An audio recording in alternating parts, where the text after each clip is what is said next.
قولوا لي بقى دي كيك ولا بسبوسة؟ دي طبعا ميكس بين الاتنين، لا هي كيك ولا هي بسبوسة، حاجة كده جميلة جدا ومقاديرها موجودة عندنا في كل بيت ما شاء الله، وبتعمليها في ثواني، ما بتاخدش منك اي وقت خالص، هو وقت بس التسوية.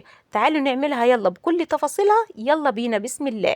بنزل عندي ب2 بيضة وكوباية من السكر وكوباية من السمنة و2 باكت من الفانيليا، ادوب كويس جدا معايا كده ما شاء الله، واروح مجهزة عندي 3 كوبايات من الحليب، اللهم بارك.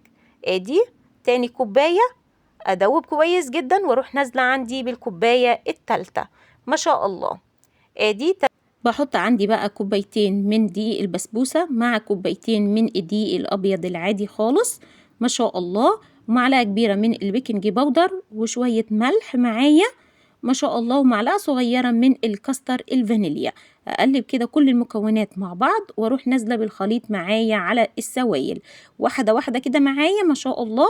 ادي لما تلاقي الخليط تقيل معاكي بتزودي شوية من الحليب، مفيش أي مشكلة خالص. أنا هنا زودت شوية من الحليب معايا والخليط معايا بقى تمام جدا ما شاء الله. مجهزة عندي صينية بدهونة فيها سمنة ومعفراها شوية بالدقيق، اللهم بارك، وانزل بالخليط معايا وادخله في فرن سخن جدا على درجة حرارة 180 لمدة ربع ساعة، وبعد كده بتفتحي الفرن عادي ما شاء الله.